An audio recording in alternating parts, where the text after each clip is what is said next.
This is Uncle Marketing Live. My name is Derek Chang. I am live. I'm in person at Nova Chiropractic with Dr. Shaw and Dr. Alex Green. Mm-hmm. Yes, sorry. And we're going to talk about an initiative they're working on. It's pretty unique, but it's really expressive of the community here in Santa Clara. So I will cut to the chase. Heather and Alex, thanks for having me. Heather, we want to introduce Nova Chiropractic a little bit and kind of what your specialties are. Sure. So I started Nova Chiropractic in '95 and here in Santa Clara, and so we've been here for a while. And this is actually we're in a house, which is kind of fun for the area. Yeah. And it's been a chiropractic office for 70 years at this point. So yeah, it's been around for a while. And so I got the opportunity 20 years ago to move here, and so we've been here since. And so since we had space, we wanted to do some community things, and so we'll get into the why of what we're doing. But what we do here is we have various techniques that we do for chiropractic to help you feel better, but we also have low-level laser, which is really good for pain and inflammation. We have some various physical therapy, muscle stim and things like that, and I also do some nutrition. Thanks. And Alex, you're relatively new. Relatively not 70 new. years. No. Relatively new. I started here in 21, and yeah, it's been 4 years now. It's crazy, Awesome. right? Yeah. The stuff I do is more full body, like soft tissue type therapy, rehab therapy. Really looking at just the structural, not only just the specifics of where people are injured. So people coming with low back pain, I'll check legs as well, because your feet are the first contact with the ground, and it can travel up or down, right? So I try to keep the whole picture of what's going on. I'm very big into sports and sports injuries and stuff like that, so that's where it kind of drives my passion into what I do to kind of make people feel better and live their lives a little bit better. So yeah. Thank you. Yeah. So the reason you contacted me, and the reason I think we want to explore, you've been doing a school supply drive for how many years now? Since 2004. Wow, I have to do math now. Don't make me do That's that. 21. 21 years. Yeah. Wow. Yeah. So the local community with the school district, do you specifically work with one school or the entire district? So how it all started in 2004 was Bookster had a fire, and it knocked out a bunch of the science wing and things like that, and we're like, we need to do something to help them. And so we said, they probably need some supplies. Let's start, and so we started the supplies at that point. Yeah. Okay. And so 21 years doing it, what's changed recently that?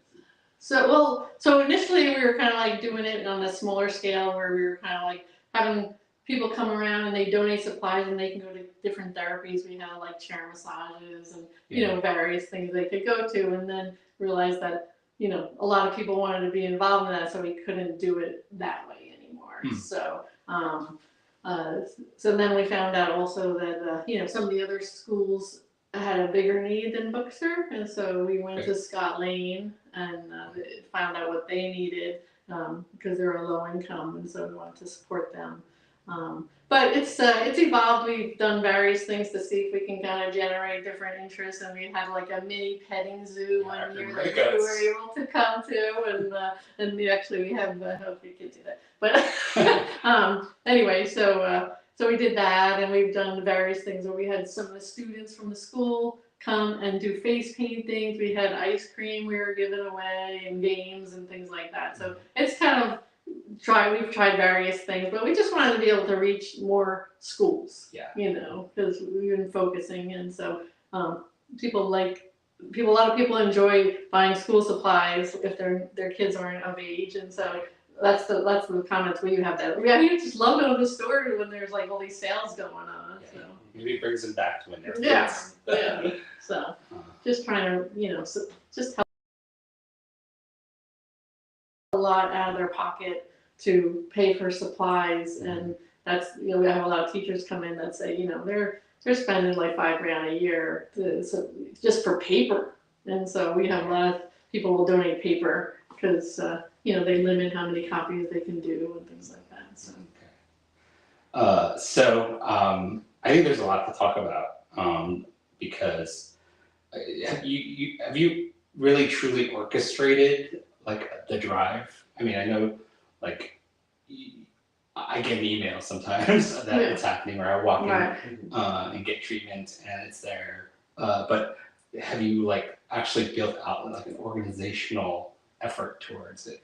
At various points, we had various things. We had like somebody that was coming and do she was doing a lot of the email blasts and kind of like being a little more repetitive about it. We've gone out to community and kind of had local businesses donate things for raffle prizes. Yeah. We had the actual schools send out email blasts to all this parents and stuff, so they knew that was going on. And we also do our email blasts. We've had flyers around the community. We put flyers in the library, but it wasn't until I got a call about an award a few years ago that this person who's involved in this went to Bookser and said, all these other schools like have empty shelves, and you have Here you go. Always supplies. So what's happening? Why is it you always have supplies? And they said, well, no, Chiropractic gives them to us. And she's like, I've never heard of this. And so they called saying they wanted to give us a word, and they're like, we didn't know this was out there. Oh. And so the district didn't know. and so I was like, oh, we're kind of missing a mark here. Yeah, so this was a perfect opportunity when you kind of brought it up that we can make this better here. Well, and I think any type of community activity, it's about visibility. It's about building awareness, and so there's a lot of different ways of that. I mean, obviously digitally with your email and social and things like that. Those are kind of staples. But what I like is that your offices are here on Jackson, and every Saturday there's a farmer's market just a block away in the Franklin Center. And so knowing that there's foot traffic, knowing kids are walking back from school because Bookser's right there, library's there. So it's a really central place to try and kind of elevate what you're doing. And I think maybe we can go outside and kind of look at it a little bit. Yeah. All right. Exactly. So I apologize if anyone has motion sickness. So we'll go and camera switch.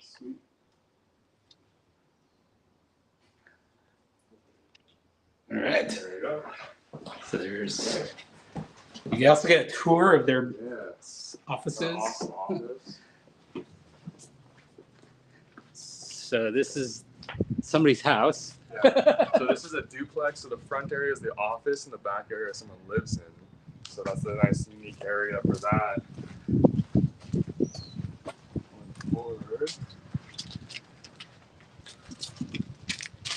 Onto Second Street, right? This is Jackson right here, and just down the street here is Homestead. But like Derek was mentioning, the Franklin Square is right there. You also have Santa Clara University down the street a little further. So this is like a blank canvas, the fact that the Nova logo is great. I'd love to see like some kind of display right around this part. Around the corner. Yeah, so this whole open area, you could do something with like, I mean, there's the basic stuff, thermometers, goal meters, things like that. Another one would be if you want to go even higher end. I was thinking something like a scoreboard, like a digital scoreboard, which maybe won't work for outside, but we could put something in one of the windows. But then you could like tell people, hey, we have this many backpacks and we want to get to this many. We have this many reams of paper or notebooks and we want to get to this many. Something like that. Yeah. You could rotate in some messaging that way digitally, which is a very and in fact, the neighbors might hate you, but just turn it off at night. But it's another way to kind of visualize for people some kind of path to accomplishment. Or you could go low tech. You know. Yeah. The other way to do it is if you couldn't do this digital sign or the LED sign, you can get like those ping pong scoreboards. Oh, there you go. Right? Yeah. And then just put a little note underneath it and then just flip it when you. Yeah. Do people tend to donate just goods or are you going to accept funds as well? Yeah, we typically will do donations, and then after we give them the supplies, we ask them what else would they need, and then we can buy it from there. Okay.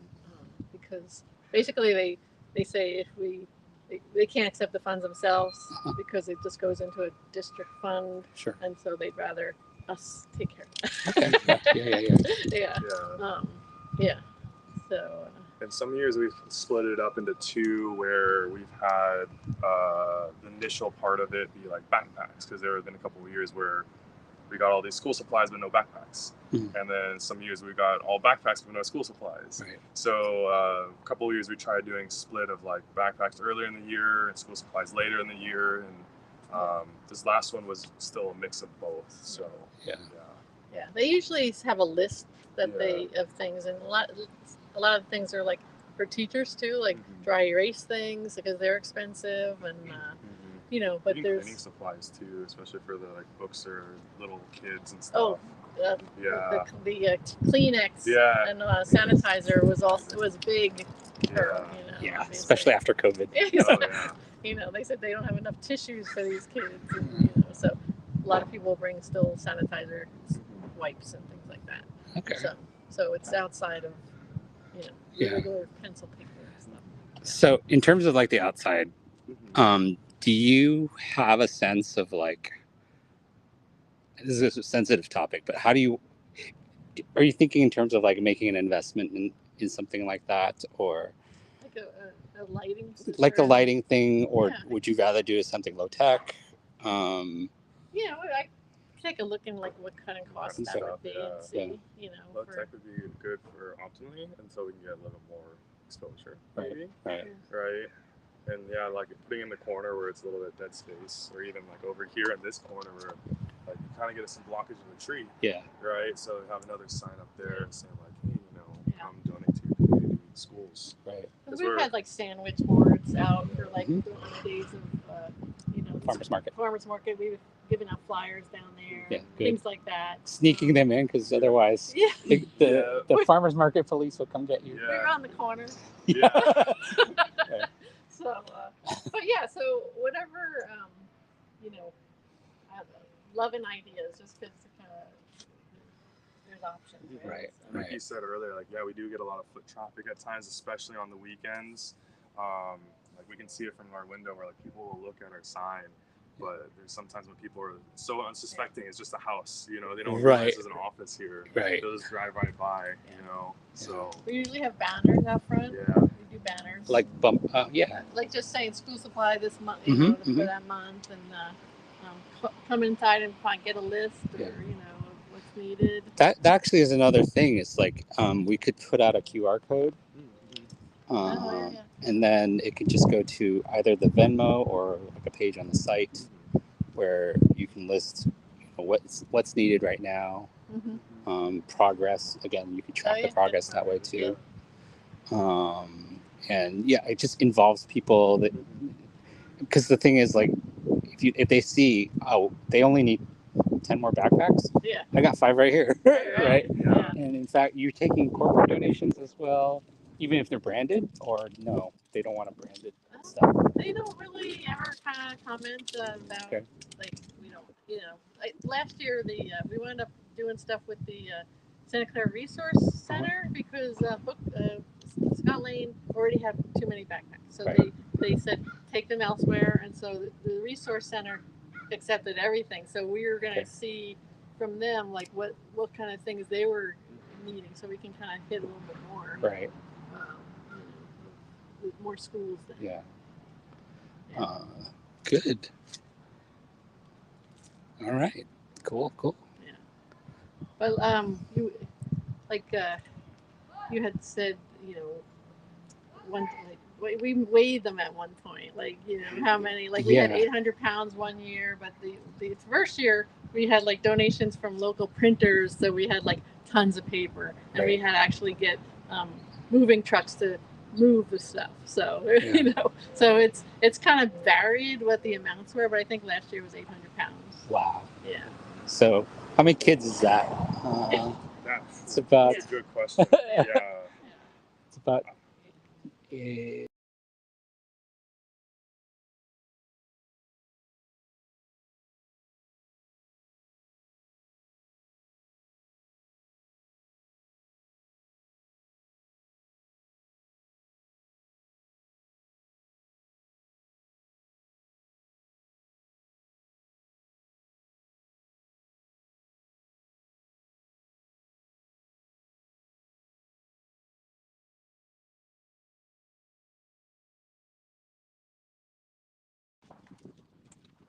we are back. I'll say one year that we had some people order just giant boxes worth of just small backpacks for elementary and preschool students. And I think we had up to 4 to 6 of them, and they were packed full, about 20, 30 backpacks Wow. each, and those are like hefty boxes. So Mhm. yeah, lots of, and we have some old teachers here that come and get treated, and they just like, oh, I still have tons of untouched school supplies that just want to just move out. Right? Yeah, when we were dealing with Bookser, we actually asked each individual teacher what they were looking for, and they were bringing up that, you know, a lot of times like art supplies are really lacking because they're not funded anymore, and so, Right. you know, construction paper was big for them, or crayons or markers and stuff. Right. So, but you know, So generally, as long as you are like an Office Depot in there, you're pretty happy. Yeah, pretty much. Yeah, sticky notes, cleaning supplies, backpacks, you know, anything you can think of a school would need. Right. Right. So, and sometimes we've had people who have like brought in backpacks that might be too big for the little kids, so we've donated them to other schools that might have needed them as well. So everything finds a home. Yes, exactly. Yeah. And it will find a home. Yeah. So. And we've tried to like attach it to like, you know, encouraging people come in and their like exam, if they bring in school supplies, you know, then you get to spin the wheel. Right, you know, you that. get that's right. You get the local businesses, you can kind of get a ticket, but they bring in school supplies, they can get their exam, you know, stuff like that. We're just trying to encourage like different ways of like how we can, you know, encourage people to bring in things. Yeah. And each year we have, so for the raffle and the spin the wheel that Derek was mentioning was some of the businesses, local businesses will donate certain gift cards and we'll put it in a raffle. So you spin the wheel, you get so many raffle tickets, and then you write your name on it and put it into whatever baggies you want. And if you, at the end, we'll take them all down, we'll draw out a name, and then whoever gets those raffle tickets, and even some of the prizes are on the wheel itself, like maybe like a free laser session or a free soft tissue session or like a movement assessment or just some fun little trinkets, you know. So what's been something that has really gotten people excited on the wheel? Well, there's like somebody will the little acupuncture place will donate acupuncture treatments. Okay. You know, but also Mission Grill. Grill has donated $50 gift cards. Okay. So we've had Psycho Donuts donates gift card, Round Table. Okay. You know, just various local ones. So gift cards are always Starbucks is always donating coffee and things like that. So you know, that's a whole other side to this, is getting some partner help, sponsor help. How have you done that in the past? At one point we contacted like Great America, see if we can get cards there. We have actually received entrances to Winchester Mystery House. Okay. They gave us things. So it's just a matter of sometimes it's like we're asking too late.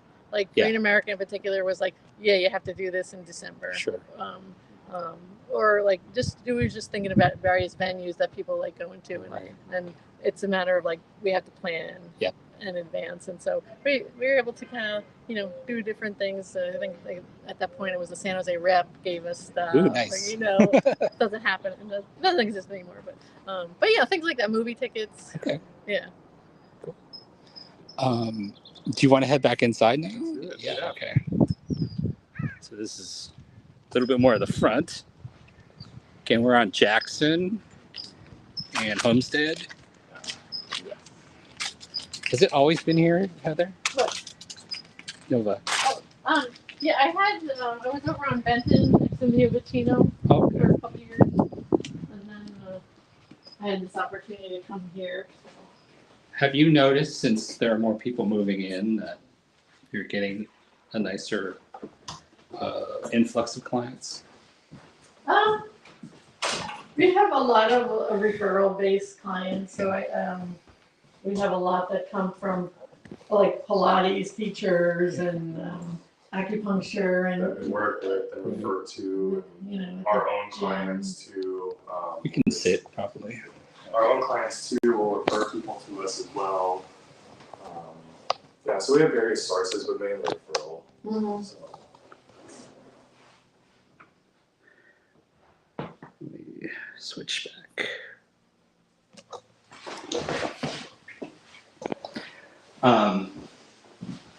I'd like to talk a little bit about kind of centralizing an event. Mm-hmm. So we had many years ago the petting zoo, face painting. I was just looking at the pictures the other day. Yeah, they have we'll give it to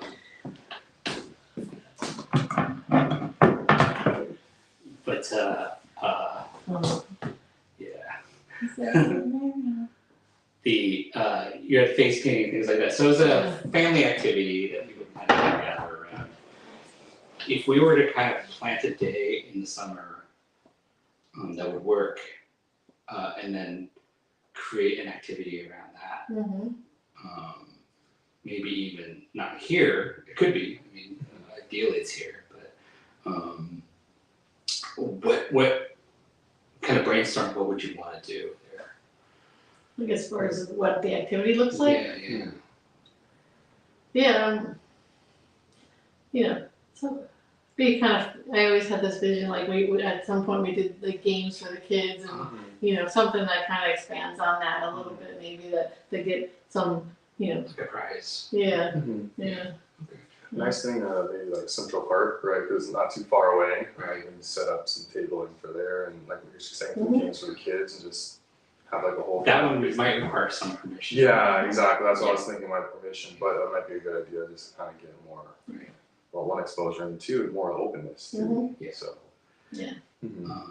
We could piggyback off the farmers market. Mm-hmm. So if people are already kind of here, direct them with some, like a sandwich sign and some balloons on it, and just like, hey, there's a drive. Mm-hmm. And even if they don't have the donation items with them, they can download it, or you can kind of get reminded somehow that hey, you pledged basically, Mm-hmm. right? It's a way to kind of reinforce that relationship, and by pledging, hey, I'm going to donate this many things, even if they don't have it now. They could spot order it on Amazon and have it sent, right? Or something. But it's a way to kind of what I'm looking for is any way to attract people and remove as much friction as possible. And attracting people, I think you're on the right course. It's like, okay, let's create some family activities, games, prizes. Alex can dress up like a clown. Can you do a balloon animal? Very, very shoddy ones. Yeah, I can try. but they're actually like balloon artists. Yeah. You could bring in and get some help there, or do a little song and dance, you know. there you go. Music is great. Right? Mm-hmm. If you find like somebody who, probably one of your clients, somebody in your client base can do some of these things, and maybe by saying, you know, we're having this thing on this day, would you like to sign up to kind of offer yourself as part of the effort? And she's not here, but my sister-in-law, your patient, plays a mean guitar, right? Would she come back for this? I don't know. I'll have to ask her. Right. But you know, that's somebody like you could bring in and just have more variation on just like the typical thing. And it's not just an ask. It's like we're welcoming you into the community effort around this. Yeah. And building on that, ideally too, like, you know, you want to do this every year. So it's whenever we think about doing something like this, can we kind of pre-plan it for next year as much as possible, so that, you know, the next effort can be easier. And the next effort can be easier. We're all getting older, so we want to, you know. And so being able to, like, if you need to hand it off at some point, you could, and build that kind of legacy of giving as well. Yeah, we kind of like the musical. We definitely have some singers, Yeah. right? Yeah. Yeah, we have a few singers, we have a few instrumentalists. Right. Yeah. You know, a puppet show or something. Yeah. You could write a little, you know, a skit where the characters can't, you know, they have a sore back or something. Because their backpack's all messed up and janky, and they need there you go. you know, like really tie it in. That would be really fun to do something like that. What else can we do? So with this, with the central event, kind of right in the middle of the season, with the giving season, would be great, because then you can kind of express it until the event, showcase the event. We can put it on the chamber event pages, and then, you know, announce it, and it gets picked up that way. And then at the event, you know, everybody's having a good time. Hopefully, you get some donations or pledges, you know, whatever it is that we can try and drive people into, and then after that, it's kind of just like catch up, follow up. Ideally, that big event helps you kind of. You're already you can already get to the goal with the event. So now the rest of the way, you're basically seeing can you stretch the goal. And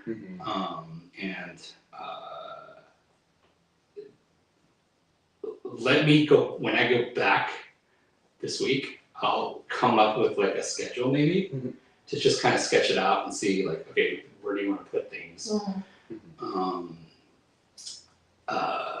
And figure out if we can actually what things we can actually execute on. And then if we can't do something, you know, it's still a great idea, then put it in, save it for next year. Next time. You know, so there's no loss there. It's because you're already going to do the minimum thing that you were going to do, right? So now we're trying to, like, how can we really build it out and get some excitement going there? Because the other thing with the event is now we can maybe pitch the local small media that's around and get them interested. We could go to folks like so Idle Time Wines, Joan. She has that pop-up, in fact, it's happening today. But she runs it every month. And you get a free table if you want it. So you could bring a few of the materials and try and get pledges that way. And maybe get some awareness from people who are there. You know, that's another kind of freebie event that piggybacking off of other communities, and just letting people know what you're up to. And that way you are constantly expanding the network of who's out there. Yeah. Nice. I like those ideas. Okay. Yeah. So that I have homework. Yeah. I have homework. So I promise. yeah, so do we. So we Yeah. brainstorming on you. So.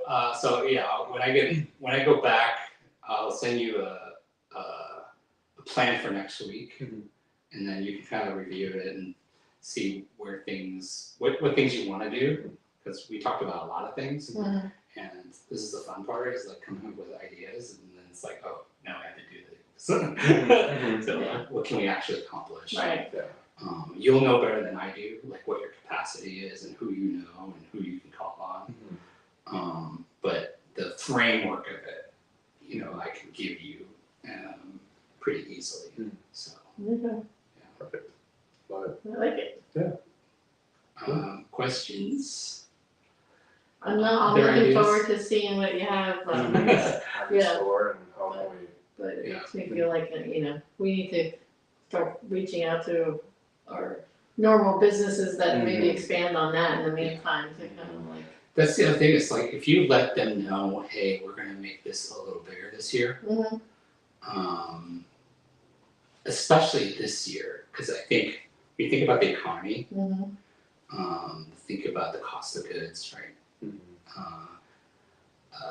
Thinking about the kids who are undocumented and will be struggling. This, you know, they're like psychologically.